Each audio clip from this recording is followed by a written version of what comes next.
အားလုံးပဲ Happy Father's Day ပါနော်ဒီပတ်ကတော့တကဘာလုံးဆိုင်ရာအနေနဲ့သတ်မှတ်ထားတဲ့အဖေများနေပဲဖြစ်ပါတယ်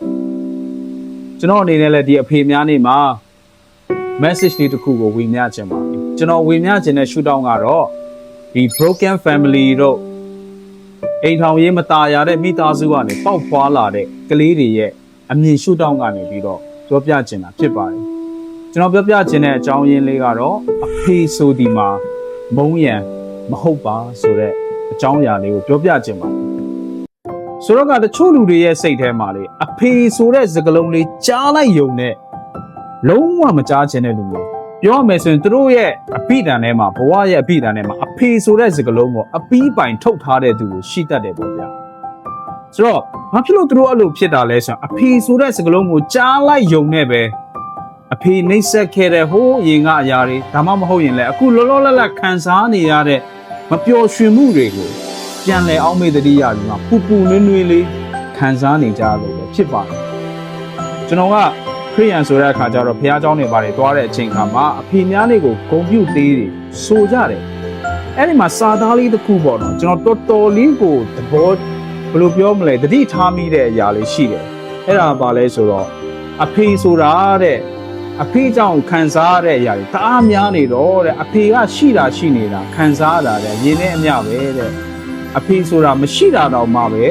ကိုကောင်းသေးတယ်လို့ထင်တယ်ဆိုတဲ့တခြင်းလေးကို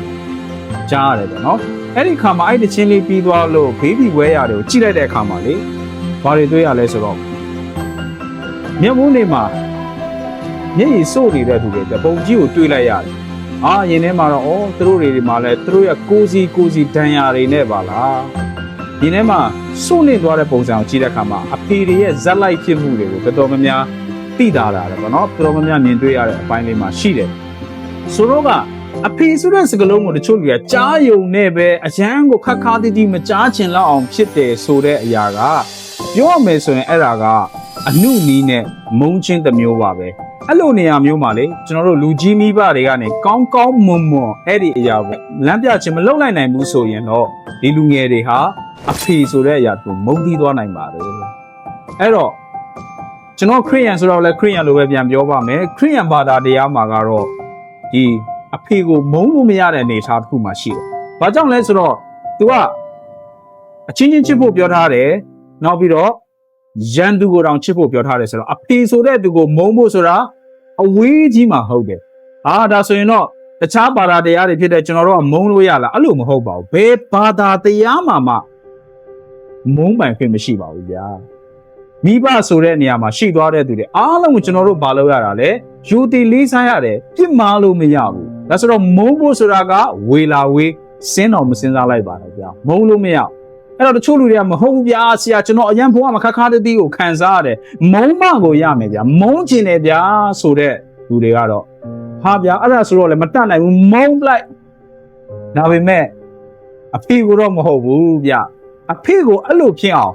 လုံလိုက်တဲ့တရားခံကိုမုန်းပစ်လိုက်ပါဖေကအရက်သမားအရက်တောက်လို့အိမ်ထောင်မိသားစုတွေမှာမပျော်ရအောင်စကားများရံဖြစ်လို့စူပူမှုတွေနဲ့အပြည့်ပဲအိမ်မတာဘူးအဲ့ဆိုဘာလို့မုန်းမှာလဲအရက်ကိုမုန်းမလိုက်လောင်းကစားကြောင့်ဘဝပြက်သွားတယ်လူပုံလည်းမျက်နှာမဖော်နိုင်အောင်ဖြစ်သွားတယ်အကျွေးလိုနစ်သွားတယ်အဖေကိုမုန်းဖို့တဲ့အဲ့လိုလောင်းကစားအဖေကိုဖြစ်စေတဲ့လောင်းကစားကိုမုန်းပစ်လိုက်ပါဘလို့ပဲအိမ်ထောင်ရေးဖောက်ပြမှုနဲ့မตายရတဲ့သူတွေကိုလည်းဘာဖြစ်မှာလဲအဲ့ဒီလိုမျိုးဖြစ်စေတဲ့အကြောင်းအရာအဲ့ဒီဟာကိုပဲမုန်းပြလိုက်ပါဒီပုဂ္ဂိုလ်ဖြစ်တဲ့ကျွန်တော်တို့အဖေကိုဒါတော့အခါမှာမုန်းပိုင်ခွင့်မရှိပါဘူးဗျာနောက်ပြီးတော့လေဘေးပတ်ဝန်းကျင်ကလူတွေကပြောတတ်ကြတယ်အဲ့ဒီလိုမျိုးအိမ်ထောင်ရေးမตายရတဲ့ broken family တို့ဘာတို့ကနေပြီးတော့ဖောက်လာတဲ့သားသမီးတွေကိုဆိုရင်ကလေးတွေကိုဆိုရင်ပြောတတ်ကြတချို့လူတွေကလေဘာပြောလဲဆိုတော့အရက်သမားသားပဲရက်သမားပဲဖြစ်မှာပေါ့ဆိုတော့ဖေသူသားလိုမျိုးပေါ့နော်အဖေကရက်တောက်တယ်သားကလည်းဘာဖြစ်တာလဲအရက်တောက်မှာပဲအရက်သမားပဲဖြစ်မှာပဲဆိုတဲ့ဟာမျိုးပေါ့အဖေဘိန်းစားသားလည်းပဲဘာဖြစ်တာလဲဘိန်းစားဖြစ်မှာပဲဆိုတဲ့ဟာမျိုးပေါ့ဒါသူတို့ပြောတာမမားပါဘူးလို့ပြောခြင်းဟာ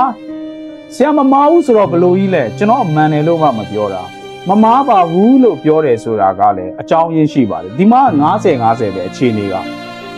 တကယ်လို့ခဏတော့ကကျွန်တော်ပြောခဲ့တယ်လို့ပဲပေါ့နော် အရက်ကြောင့်မို့အိမ်ထောင်ကမตายရခဲ့ဘူးမိန်းမကြောင့်လောင်းကစားကြောင့်မตายရခဲ့ဘူးဆိုရင်အဲ့တော့မဖြစ်ရမှာလဲနာကြီးမုန်းပြီးပြရမယ်ကြည့်ဖို့မထီကြားဖို့မကြားချင်းအဲ့ဒီလိုမျိုးဘဝမှာကိုယ့်ဘဝမှာအသက်ရှင်မယ်ဆိုရင်ကျင်းနေတယ်အရက်သမားသားလဲအရက်သမားဖြစ်เสียအကြောင်းလုံးဝမရှိဘူးဒါပေမဲ့အရက်တော့တဲ့ဖခင်ကနေပြီးတော့မွေးထားတဲ့သားသမီးဆိုရင်တော့တဲ့အရက်ခွက်တစ်ခွက်ချထားတာတစ်ခွက်ချင်းစီကိုတောက်တာချင်းအတူတူဆိုရင်တော့မားတဲ့အဲ့ဒီအရက်သမားသားကအဲ့တစ်ခွက်မှာတင်ဂျွန်းပြည့်အောင်ဆွဲသွားနိုင်တဲ့သူ့ရဲ့ဒီစားကရှိနေပြီလားဟုတ်တယ်တဲ့ဒါကျွန်တော်ပြောတာမဟုတ်ပါဘူးသူ့ဒေသနာတွေလောက်ထားတာကနေပြောတာပါအဲ့ဒီအနေထားလဲရှိသေးပါတယ်ဒါကြောင့်မို့ကျွန်တော်တို့ရဲ့ရွေးချယ်ခွင့်ဟုတ်တယ်ဒီအရာကိုကျွန်တော်တို့နာကြီးမုန်းပြီးကျွန်တော်တို့မလုပ်ဘူးဆိုရင်တော့ကျင်းနေတယ်ကျွန်တော်တို့ဒီအရက်သမားသားအရက်သမားဖြစ်လာမှာမဟုတ်ပါဘူးဆိုတော့ကျွန်တော်တို့မှာရွေးချယ်ပိုင်ခွင့်မရှိတဲ့အခါမှာမိဘဖြစ်လာမဲ့သူလည်းရွေးချယ်လို့မရဘူးမုန်းပိုင်ခွင့်လည်းမရှိပြန်ဘူးဗျာကောင်းကောင်းဆိုးဆိုးဒါပေမဲ့ကျွန်တော်တို့မှာရှိတဲ့အခွင့်အရေးတစ်ခုကတော့အားလုံးမှာရှိတယ်သားသမီးတိုင်းမှာရှိတယ်အဲ့ဒါဘာလဲဆိုတဲ့အခါကျသမိုင်းစာမျက်နှာအဖြစ်ကိုပြန်ရေးထိုးခြင်းပါပဲဒီအဖေဒီအမေနဲ့ပတ်သက်တဲ့သမိုင်းကိုရှင်းထုတ်ဖို့ပြောတာမဟုတ်ဘူးဒီတွေးတွေကိုဖောက်ထုတ်လိုက်ဖို့ပြောတာမဟုတ်ဘူးဗျဆိုတော့ဒီမေဒီဖေကပေါက်ဖွာခဲ့တဲ့သားသမီးဟုတ်တယ်မှန်တယ်ဒါ background ပဲအဲ့မဲ့ကိုအိမ်ထောင်ပြုတ်မဲ့အခါကိုဖခင်ဖြစ်လာတဲ့ချိန်မျိုးတွေမှာဆိုရင်အဲ့ဒါဘာလို့ဖို့လဲ chapter တစ်ခုကိုကျွန်တော်တို့ပြန်စရေးတဲ့အပိုင်းဖြစ်သွားတယ်အဲ့ဒါကျွန်တော်တို့ရဲ့အပိုင်းဖြစ်သွားပြီအဲ့ဒီခါမှတော့ဖြစ်တာလဲကိုကအကောင်းမွန်ဆုံးလုပ်လို့ရပြီအဖေလို့မဖြစ်အောင်အဖေအဲ့ဒါကြောင့်ဒုက္ခရအဲ့ဒီဒုက္ခလိုမျိုးကိုကိုသားသမီးတွေမခံစားရအောင်ကိုကအဲ့ဒီလိုမျိုးနေထိုင်သွားမယ်ဆိုရင်တော့လုံးဝကျွန်တော်တို့မှာလုပ်လို့ရတဲ့မဟာအခွင့်အရေးကြီးဟုတ်တယ်အဲ့လိုနီးနဲ့ကျွန်တော်အခုကြည့်နေတဲ့ဖခင်တွေလည်းပါမယ်ဖခင်လောင်းနေဖြစ်တဲ့လူငယ်တွေလည်းပါပါမယ်အဲ့ဒီလိုမျိုးနဲ့ကျွန်တော်ကတော့ဖြစ်စေချင်ပါတယ်တကယ်လို့ဖေတယောက်ကပြောင်းလဲဖို့ကြိုးစားမယ်ဆိုရင်ပြောင်းလဲမှုဆိုတာချစ်ချင်းဘယ်တော့မှမသိတာဘူးဗျပြောင်းလဲတယ်ဆိုတာတရိပ်ရိပ်ဖြစ်တာဒါပေမဲ့ဒီလိုမိသားစုနဲ့ပတ်သက်ပြီးချစ်ချင်းမေတ္တာနဲ့ပတ်သက်ပြီးနောင်တတရားနဲ့ဖြစ်ပေါ်လို့ပြောင်းလဲတယ်ဆိုရင်ဘယ်တော့မှနောက်ကျတယ်ဆိုတာမရှိပါဘူးဗျာအဲ့ဒီတော့ကျွန်တော်တို့ရဲ့အဖေတွေဘလောက်ပဲစိုးပါစေမိုက်ပါစေကျွန်တော်တို့မှာမုန်းပိုင်ခွင့်မရှိပါဘူးဒါကြောင့်မို့အဖေဆိုတာကမုန်းရံမဟုတ်ပါဘူး